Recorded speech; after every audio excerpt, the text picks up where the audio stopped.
Allô Radio Imo, les auditeurs ont la parole.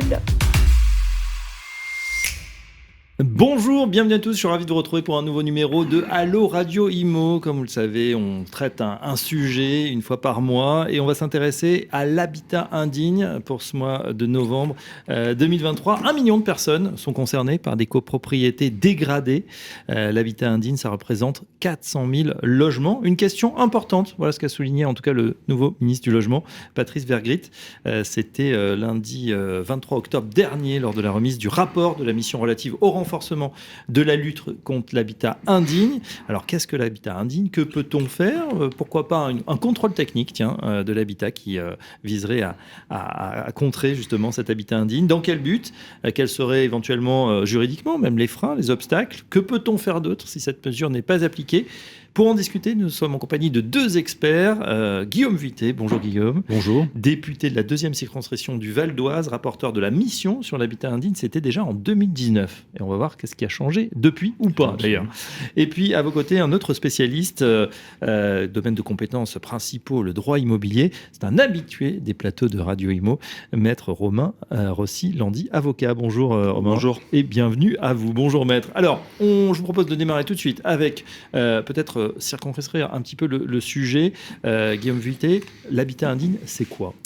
Eh bien, la question mérite d'être posée parce que très souvent, c'est ce que j'avais remarqué quand j'avais fait ce rapport pour Édouard Philippe, c'est quand on parle d'habitat indigne, brusquement, tout se bouscule. On dit indigne, insalubre, enfin bref. Oui. Parce qu'on a du mal à définir ce qu'est un habitat qui serait digne, qui serait salubre. Vous parliez de 400 000 logements. Alors, moi, j'ai compris ça comme ça. Je vais vous raconter l'anecdote quand même. Pourquoi 400 000 ? Parce qu'on a établi un chiffre, qui est celui du parc privé potentiellement indigne, le PPPI. C'est quoi le PPPI ? C'est un habitat ancien qui est habité par des gens qui sont en fragilité économique.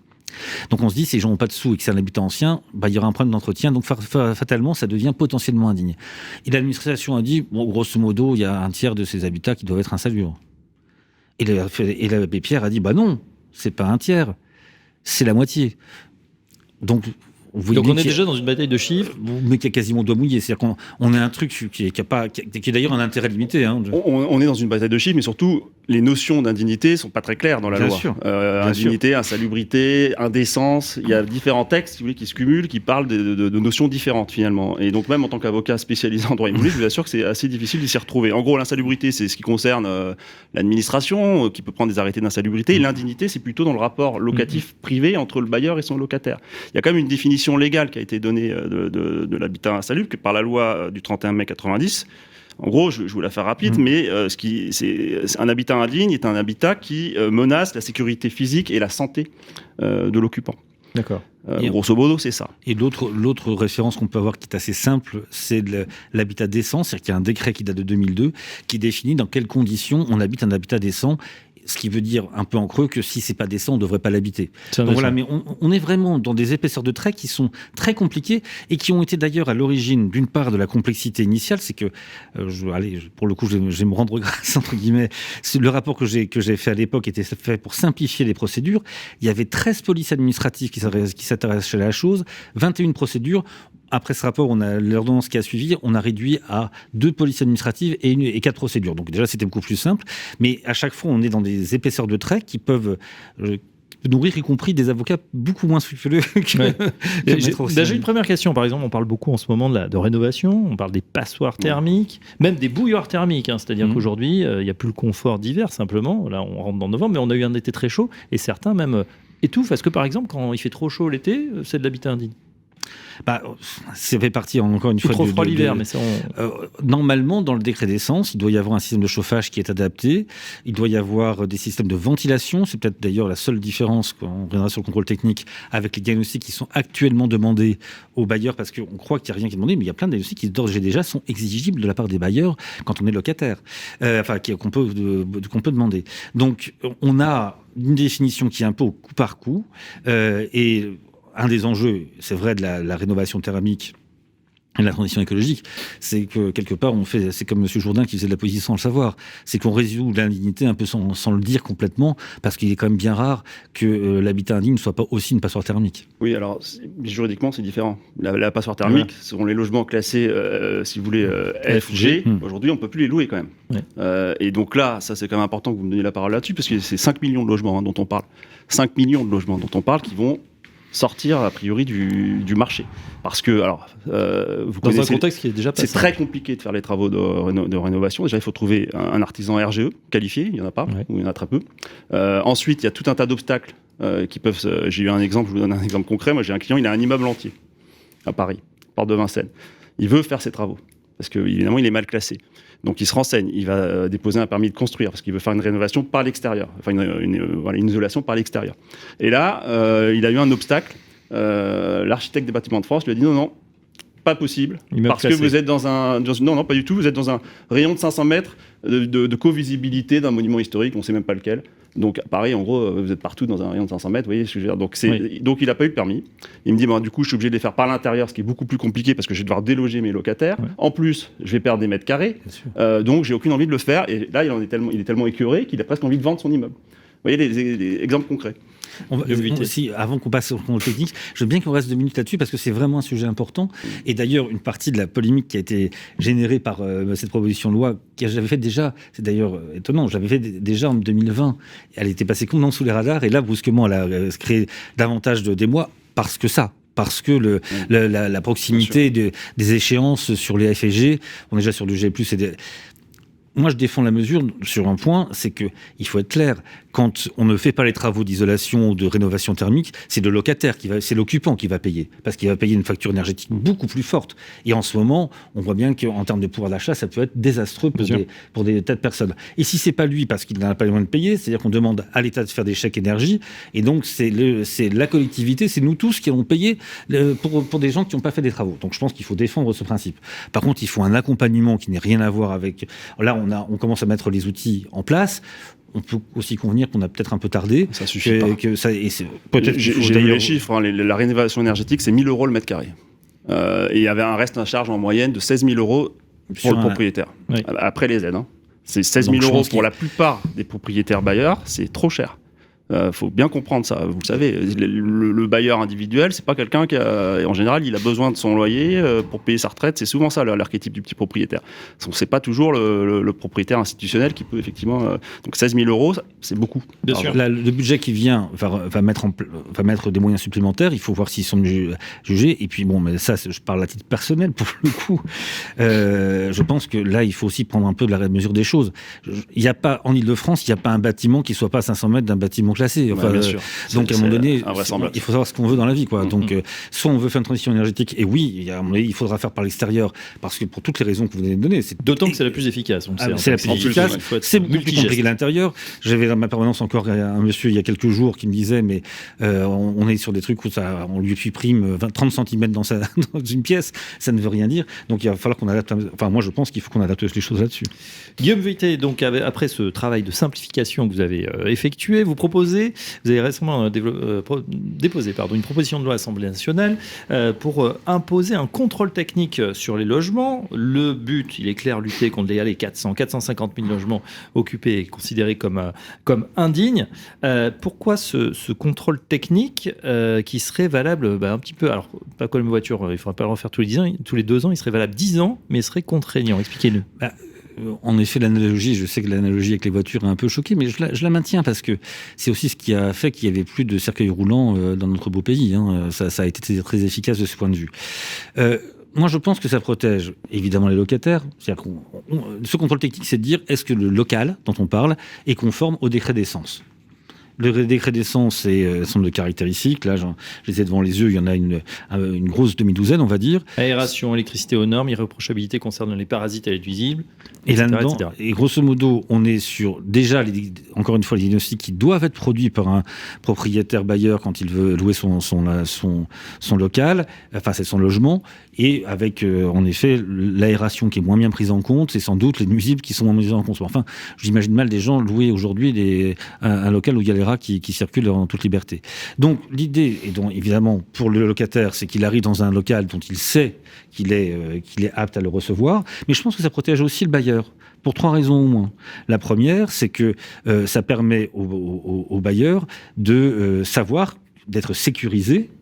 Et si jamais il a son locataire qui lui dit « mais attendez, c'est pas conforme et je veux plus payer, etc. », d'avoir un document qui lui dit « bah voilà, si, c'est conforme, la preuve, c'est qu'il y a cette consolidation des diagnostics, ce coup de tampon qui fait que je peux vous garantir que c'est louable. » Deuxième chose, c'est que c'est vrai aussi pour les propriétaires qui sont voisins des logements insalubres.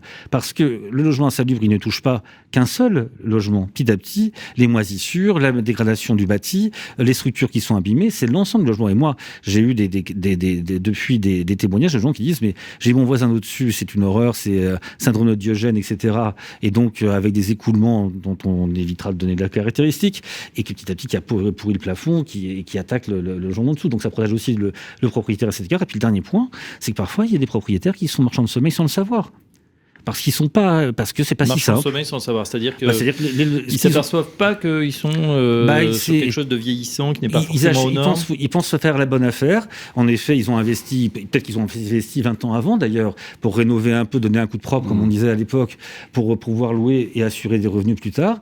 Et puis les normes ont changé, puis il y a des choses qui sont dégradées, puis un bâtiment évolue. Et je pense qu'il est utile de leur donner ce genre de rendez-vous à date, évidemment en mobilisant les aides nécessaires. Il ne s'agit pas de laisser totalement seul par rapport à ça. Quand j'avais fait mon rapport pour Édouard Philippe, j'avais rencontré les gens de l'ADIL du Puy-de-Dôme et qui m'avaient dit que les 4/5 des propriétaires, quand on leur signalait un sujet, faisaient les travaux plus vite parce qu'ils se rendaient compte simplement. Après, il ne faut pas oublier que dans les logements insalubres, il y a la moitié des occupants qui sont les propriétaires. C'est-à-dire qu'il n'y a pas que des propriétaires bailleurs, il y a aussi des propriétaires occupants. Et là, il peut y avoir des personnes âgées qui se rendent moins compte, qui sont un peu isolées, des personnes en fragilité, qui laissent un logement se dégrader. Ou qui n'ont pas les moyens, effectivement. Voilà. Bon, donc il n'y a pas que d'affreux marchands de sommeil. La parole à la défense. Oui, alors sur cette mesure-là, je la trouve intéressante. Effectivement, ce contrôle technique des bâtiments, on sait les drames qu'il y a eu encore récemment à Lille. Alors, Lille, pour le coup, je pense que ça n'aurait rien changé parce que c'était imprévisible, l'effondrement de l'immeuble. Alors vraiment, ça, personne ne pouvait le voir venir. Mais c'est intéressant, effectivement, je vous rejoins, notamment pour le bailleur. Effectivement, la plupart de mes clients sont des propriétaires bailleurs qui, effectivement, auront un moyen de se défendre face à un locataire un peu indélicat qui viendrait dire « attention, mon logement n'est pas décent ». Effectivement, ça leur permettrait, parce que souvent, c'est compliqué dans ces dossiers. Aujourd'hui, c'est très compliqué de prouver la décence de son logement. Alors, on peut donner des factures de travaux. Donc, caricature, on pourrait dire « tenez, regardez, le contrôle technique est à jour. On a fait tous les travaux il y a ça devrait aider. Normalement, après, c'est le juge. 2020. Donc, finalement, pendant 10 ans, on ne peut pas dire que... C'est l'idée. Voilà.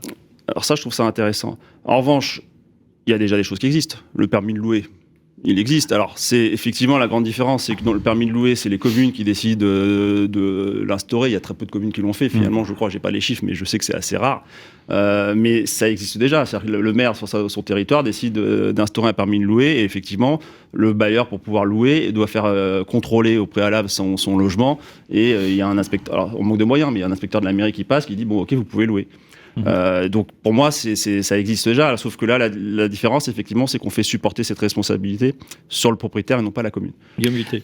C'est en effet une des différences. Après, il faudra peut-être un accompagnement aussi là-dessus, de façon à ce que les gens ne soient pas avec un mur de ressources qui les empêche de le faire. Le permis de louer, c'est bien mieux que rien. Oui. Mais c'est pas si simple. Enfin, c'est pas non plus le mot magique. Pourquoi ? Parce que, vous l'avez dit, ce sont les communes qui doivent définir un périmètre dans lequel on a le permis de louer, qui doivent envoyer des agents etc. On va être clair, toute intercommunalité ou toute commune de moins de 20 000 habitants a pas ce qu'il faut en magasin pour pouvoir le faire. Et parce que c'est dans des compétences très particulières, c'est pas si simple de savoir si la tâche qu'il y a sur le mur, c'est juste qu'il y a eu une malfaçon ou si c'est un problème de moisissure. Et puis c'est pas si simple de voir si le coup de peinture qui a été fait 2 jours avant, il a bien masqué les choses. Donc ce que je crains avec le permis de louer, qui est déjà, encore une fois, déjà un progrès, c'est qu'à un moment donné, il y a des locataires qui disent « mais je comprends pas, le propriétaire m'a montré un permis de louer, et puis il y a des moisissures qui apparaissent, donc je vais aller voir la mairie, je vais dire relogez-moi ailleurs puisque c'est vous qui avez donné le permis de louer. » Et là, de ce point de vue, je pense que c'est bien de responsabiliser les propriétaires, mais aussi, encore une fois, parce qu'il y a aussi la plupart sont existants et que quelque part, je maintiens que ça les sécurise. Moi, je crois beaucoup si on veut débloquer la situation du logement dans ce pays, il faut sécuriser l'acte de louer. Il y a eu avec la loi Casparian quelque chose qui a été un vrai progrès. Parfois même, d'ailleurs, je trouvais un peu excessif, mais en tout cas, c'est un vrai progrès parce qu'il faut protéger les gens contre les squatteurs, contre les personnes indélicates, mais il faut aussi que, dans l'autre sens, on garantisse aux propriétaires le fait qu'ils puissent sereinement louer sans se dire qu'ils vont avoir un procès le lendemain. Parce que, je reviens à mon marchand de sommeil malgré lui. Quand on a brusquement le locataire, et là qui n'est pas indélicat, qui a vraiment un problème d'asthme pour ses enfants, etc., qui va voir le tribunal pour dire je veux qu'il y ait des travaux. Là, le problème, c'est pas la limitation du loyer, c'est savoir comment on sort les sous pour faire les travaux, et dans l'urgence. Bien sûr. Ce qui fait peur aux bailleurs, vous le savez, c'est la longueur de la procédure d'expulsion. La loi Kasbarian, je lui ai dit à M. Kasbarian, ça n'a rien changé là-dessus. Les délais d'audiencement, les tribunaux et ensuite les préfets sont toujours aussi réticents et aussi longs à accorder le concours de la force publique pour exécuter les décisions de justice. Donc, en moyenne, combien alors ça dépend des endroits, mais ça je peux vous en parler. À Paris, c'est la procédure judiciaire elle-même relativement rapide, je dirais entre 6 et 10 mois à Paris, ce qui est rapide pour l'échelle de la justice en référé. En revanche, pour obtenir la décision après du préfet, ça peut être variable. J'ai des dossiers, là j'ai un dossier qu'on a attendu 3 ans quand même. Donc on avait une décision de justice de 2020 qu'on a enfin obtenu l'expulsion là en septembre 2023. Vous voyez, donc le vrai levier pour les propriétaires, parce que quand vous êtes propriétaire pendant 3 ans, vous n'avez pas de loyer, vous n'avez rien, vous n'avez pas votre bien, donc c'est archi traumatisant. Moi, mes clients, une fois qu'ils ont eu j'appelle ça le parcours du combattant, la procédure d'expulsion, c'est terminé. Je veux plus en entendre parler. Et c'est pour ça aussi qu'il y en a certains qui préfèrent aller louer sur Airbnb, c'est encore un autre débat, parce que le touriste à la fin de son séjour, il rentre chez lui. Il ne reste pas dans les lieux, il n'y a pas besoin de faire une procédure d'expulsion. Oui, il peut rester peut-être une interminable. Avant même la rentabilité. Vous voyez, je pense qu'il faut laisser le dispositif généré par la loi de Guillaume Kasbarian se mettre en place. Je pense qu'il y aura des simplifications. Mais l'histoire est simple. J'achète un appartement, un studio dans la ville centre de ma région pour que le petit dernier puisse faire ses études tranquillement dans 10 ans. Le premier locataire est très bien, c'était génial, ça m'aide à payer les loyers. Le deuxième, j'ai dû mettre les 3 veaux. Le troisième, j'ai du mal à le virer. Et il n'y a pas de quatrième. Parce que 2 ans avant, je préfère ne pas louer. Oui. Plutôt qu'avoir le risque d'avoir mon gamin qui a pas le logement au moment où il faut. Donc derrière, c'est aussi la vacance, une partie non négligeable de la vacance qui est générée par ça. Oui. Donc je pense qu'il fallait légiférer. De ce point de vue, je défends complètement ce qui a été créé. Comment a été accueillie cette proposition, Guillaume Vuittet, levée de bouclier, parce que Maître Silandi l'a souligné, on est quand même dans un temps où on a une certaine, on va dire, inflation normative. On a des DPE, des plans de projets pluriannuels sur les copropriétés en pagaille, j'ai envie de dire. Et là, après cet effort de simplification, on le souligne, il y a quelque chose de nouveau. Donc il y a quand même certains qui sont un petit peu émus. Il y a toujours pas de la nouveauté, mais c'est l'histoire de notre rencontre. Il y a eu une sorte de télescopage des dates qui a été un peu malheureux parce que la question de la proximité des réglementations en matière de DPE sont arrivées. Mais pour autant, je crois que ça va plutôt aider, encore une fois, à la simplification des choses. Parce qu'une fois si on met ce type d'outils en place, et je pense qu'il faut même aller un peu plus loin, mais ce n'était pas l'objet de cette proposition de loi, je pense qu'il faudrait immatriculer les logements de façon à ce qu'on ait une vraie traçabilité des travaux, de ce qui a été fait, etc. Et tout ça, ça sécurise le propriétaire parce que ça lui permet de dire voilà ce que j'ai fait. Je suis dans les règles. Ça, je dirais même que ça sécurise la valeur patrimoniale de son bien, parce que ça lui permet de montrer aussi, de démontrer, et pas simplement avec 3 factures qui sont dans le fond d'un dossier, qu'il a fait le travail. Bon, après, je sens bien qu'il y a une pédagogie à faire, mais c'est aussi faire la loi, c'est aussi ça. Oui. C'est aussi faire, d'une part, avoir cette pédagogie de dire pourquoi on veut faire quelque chose, écouter, échanger avec d'autres. Et puis, vous savez, il y a des fois, on a une épure initiale qui a été mise sur le papier. Il faut aussi la modifier, discuter et la faire évoluer pour arriver à un système qui est plus efficace. Et ça, c'est vraiment l'humilité qu'on doit avoir quand on essaye de faire la loi. Sur les freins et les obstacles, qu'est-ce qu'on pourrait avoir juridiquement? Alors, il y a plusieurs mesures dans la proposition de loi de M. Vuittet. Donc, moi, ce qui m'a particulièrement frappé, choqué, en tant que juriste et en tant qu'avocat souvent de propriétaire, c'est effectivement, j'ai l'impression que le droit de propriété, on l'oublie un peu, notamment avec votre 4e proposition, qui consiste, si vous voulez, à imposer, si j'ai bien compris, la signature d'un bail. Déjà, pour moi, c'est contradictoire, on ne peut pas imposer la signature d'un bail à réhabilitation au propriétaire qui est un peu réticent à faire les travaux nécessaires pour la remise en état de son logement. Je ne suis pas du tout certain que ça passe au niveau du contrôle de constitutionnalité. Je rappelle que le droit de propriété, il est quand même tout en haut de notre hiérarchie des normes. C'est l'article 17 de la Déclaration des droits de l'homme. Et ce que je craignais un peu, mais c'est que sous prétexte de lutter contre l'habitat insalubre, ce qui est tout à fait normal, il faut évidemment se battre contre les marchands de sommeil, qu'on vienne embêter tous les autres propriétaires, qui sont l'immense majorité d'entre eux, et que ça vienne encore leur mettre des contraintes. Parce que je rappelle, comme que le propriétaire, on a parlé rapidement des passoires thermiques, mais la taxe foncière qui explose. Voilà, moi je suis pas à l'UNPI, je suis avocat. C'est vrai que la plupart de mes clients sont des propriétaires, mais sincèrement, on le demande beaucoup aujourd'hui aux propriétaires.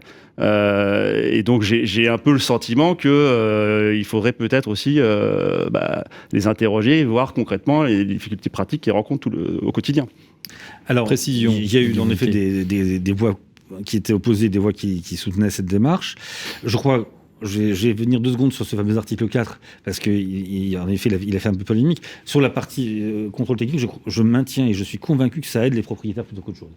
Et que comme il s'agit de diagnostics qui sont déjà exigibles, somme toute, c'est jamais que d'avoir un document unique qui résume tout cela, et ça sera pour eux une sécurité supplémentaire. Sur l'article 4, ce n'est que dans le cas de péril. Alors, sans vouloir rentrer dans la technique, les mairies peuvent dresser des arrêtés de péril quand il y a un danger imminent pour les habitants ou pour le voisinage d'un bâtiment. Et depuis que j'ai écrit cet article, j'ai eu plein de témoignages qui justement renforcent ce que je vais vous dire. L'idée, c'est de dire que quand on doit faire des travaux d'urgence parce qu'il y a un péril, et ça arrive parce qu'un bâtiment peut être contaminé littéralement par un logement qui est vraiment extrêmement dégradé. Normalement, ce qu'on fait maintenant, c'est qu'il y a un arrêté de péril. Quand la mairie dit aux propriétaires faites les travaux, si c'est pas fait, ils peuvent les faire à la place et ils financent à la place et ils peuvent ensuite se rembourser sur le propriétaire, ce qui peut paraître d'ailleurs beaucoup plus violent. Alors il y a une avance qui est faite par l'ANA qui permet d'avoir 50% des travaux qui sont couverts, mais on sait très bien que les collectivités ont beaucoup de mal à récupérer les sous et elles n'en ont pas beaucoup en ce moment, et donc du coup elles hésitent beaucoup. Il faut vraiment que ce soit d'arriver à la dernière extrémité du danger pour le faire. Moi, ce que je propose, c'est d'avoir une forme de lissage du financement par le prêt, par un système qui s'appelle le bail à réhabilitation. Alors en effet, moi j'écoute ce que vous dites, Maître, et je pense qu'il faut sans doute retravailler sur cette logique-là, mais de dire justement, de permettre à un propriétaire qui serait dans cette situation d'un habitat extrêmement dégradé, c'est exactement l'exemple que je donnais tout à l'heure, avec le syndrome de Diogène au-dessus d'un appartement, les écoulements des moisissures qui, à la fin, ça met en danger le bâti et ça contamine tout le monde. Donc là, on devrait pouvoir imposer, si la personne ne veut pas, qu'il y ait les travaux, ça on sait le faire, et le financer par ce bail à réhabilitation qui permet de le lisser sur plusieurs années, et au moins la collectivité serait sûre de récupérer ses sous. Mais encore une fois, j'écoute et je suis bien prêt à retravailler la chose si jamais ça devait être le cas. C'est vrai que bonne idée sur le papier, mise en application encore à discuter sur certains points. Oui, parce que le propriétaire qui est l'arrêté de péril, pour moi ça existe déjà. Donc aujourd'hui un arrêté de péril. Oui, il ne faut pas superposer peut-être des choses qui. Concrètement, vous avez une mise en demeure, le propriétaire reçoit une mise en demeure de faire des travaux, et en attendant, les loyers tombent plus. C'est-à-dire que ça suspend automatiquement le paiement des loyers. Donc c'est la double peine pour le propriétaire parce qu'il doit faire des travaux, il faut qu'il trouve l'argent, et en plus il touche plus de loyer. Et pendant ce temps, souvent il faut reloger aussi le locataire aux frais du propriétaire. Donc c'est extrêmement compliqué. J'ai des dossiers où ça fait depuis 2 ans qu'on a des arrêtés de péril. Le locataire, ça lui convient très bien parce qu'il est logé gratos. Alors pas très bien peut-être, mais il ne veut pas déménager, etc. Et le propriétaire, il est bloqué, parce qu'en plus, quand il veut faire les travaux, le locataire n'ouvre pas la porte. Donc on arrive aussi parfois à des situations complètement ubuesques, où on ne sait pas comment s'en sortir. Mais encore une fois, là, il ne s'agit pas de dire que c'est tous les logements, non, c'est vraiment une extrême minorité de logements, mais qui met en cause la sécurité des gens. L'arrêté de péril, c'est jamais pris à la légère. Et c'est vrai que pour l'instant, les seuls qui peuvent intervenir, ce sont les communes ou les EPCI, et qui doivent payer. Et là, c'est pas forcément non plus très juste que ce soit la collectivité locale et donc le contribuable local aussi, quand même derrière, qui paye pour ça. Est-ce qu'il y aurait des solutions alternatives, justement, si ce contrôle technique n'est pas sur les rails? Il y a des choses qui fonctionnent.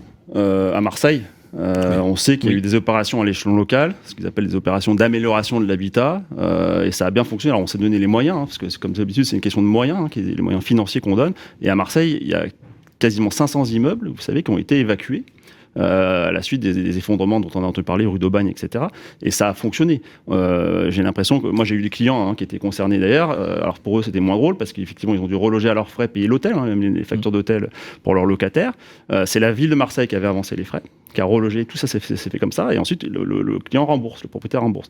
Mais je crois qu'aujourd'hui, c'est un succès à Marseille. Alors je pense qu'il y avait une volonté politique aussi, il ne faut pas se leurrer. Toujours. En fait, l'idée du contrôle technique est surtout préventif. C'est d'éviter qu'il y ait une dégradation en accompagnant davantage les propriétaires en la matière et encore une fois en les protégeant. Marseille, moi, j'avais une mesure dans la première version de la proposition de loi qui ressemblait un petit peu à ça. C'est qu'à un moment donné, on a identifié un sujet. Marseille, je ne sais plus combien il y a de quartiers qui sont concernés, une quinzaine, je crois, de mémoire, plus un quartier multisite où on a pris des immeubles par-ci, par-là. On sait que ça existe, on met d'équerre et en ligne droite la justice, les opérateurs de travaux, la police, les pompiers, tout le monde, la collectivité locale, et on s'y met pour résoudre. Et ça a bien fonctionné. Ça, je pense que c'est tout à fait de nature et qu'il faut s'inspirer de ça pour traiter les îlots les plus dangereux et les plus massifs d'habitat indigne. Ça ne résoudra pas le diffus, parce que vous savez, on ne se rend pas compte. Mais en réalité, l'habitat indigne, il est vraiment à côté de chez nous. Hein. Ça peut être la maison d'indivision successorale où les héritiers ne s'entendent pas et le notaire, à un moment donné, il n'a plus les sous pour entretenir, donc à un moment donné, ça va un peu à volo. Ça peut être aussi, moi je le vois dans ma ville, dans une des villes de ma circonscription, à Cergy. C'est une ville nouvelle. Et sincèrement, c'est plutôt une des villes nouvelles qui fonctionne bien. Donc, pas se plaindre. Les gens qu'on appelait les pionniers, qui sont arrivés en premier, c'était il y a 50 ans. Donc maintenant, souvent, ils déménagent pour aller un peu ailleurs et ils vendent leur pavillon. Parfois, le pavillon, il est racheté par quelqu'un qui met d'abord 4 étudiants et puis 2 ans plus tard, il met 15 personnes qui travaillent dans le BTP de façon transitoire et puis après, ça devient compliqué. Ouais. Et donc voilà, il y a une grande diversité de situations, mais l'outil massif à fort impact sur des îlots d'insalubrité, je pense que c'est en effet, c'est ce qu'il faut faire. À Paris, ça a fonctionné aussi. Moi, mon système, il est préventif. Oui. À Paris aussi, on a bien lutté contre... depuis 20 ans, ça fonctionne. Alors, résultat, j'ai vu ça dans un article récemment, les marchands de sommeil se dirigent vers la banlieue maintenant. À Grigny, évidemment, et on se déplace. Et ensuite, ils vont aller de plus en plus loin. Vous voyez, c'est ça qui est terrible. Donc moi, ce que je redis encore une fois, il faut se battre contre les marchands de sommeil, mais il ne faut pas en profiter pour mettre des obstacles à tous les propriétaires, l'immense majorité des propriétaires qui, eux, évidemment, et puis je plaide aussi, mais c'était mon collègue qui n'est plus mon collègue parce qu'il ne s'est pas présenté, qui était Michael Nogal, qui travaille beaucoup sur ces questions, et je trouve qu'il a raison. Il faut aussi faire comprendre aux propriétaires que parfois, il faut professionnaliser l'acte de louer. Professionnaliser l'acte de louer. Être bailleur, ça demande beaucoup de temps. C'est maîtriser des contingences de réglementation et de lois qui sont complexes. Et parfois, il faut... moi, je vois alors, c'est pas dans ma circonscription, mais à côté, dans des communes à côté, des gens qui, très sympathiquement, ont transformé la grange du corps de ferme qu'ils ont racheté en logement pour les louer. Non, on est à la limite du logement indigne, oui, mais c'est pas parce qu'ils l'ont voulu. Et en même temps, c'est un vaste sujet. Il y a une telle crise en ce moment et des prix qui ont tellement explosé, notamment en Ile-de-France, que on cherche un petit peu les mètres carrés et tout va être exploité. Plus la pression, on va le voir avec les Jeux Olympiques. Mais ça sera un autre sujet. On pourra en discuter. En tout cas, on en sait un petit peu plus sur cet habitat indigne, ce que c'est, les moyens. On a bien compris qu'il fallait inciter sur la prévention. C'est le maître mot. Et puis, il y a du pour, il y a du contre. En tout cas, ça favorise les discussions et on n'en a pas fini d'en parler sur Radio Imo. Un grand merci à nos 2 experts du jour, Guillaume Vuittet, député du Val d'Oise, et maître Romain Rossilandi. À très bientôt, messieurs, sur Radio Imo. Merci beaucoup. À bientôt. Allô Radio Imo, posez vos questions à nos experts sur les réseaux sociaux, à réécouter et à télécharger sur le site radio.imo et sur toutes vos plateformes d'écoute habituelles.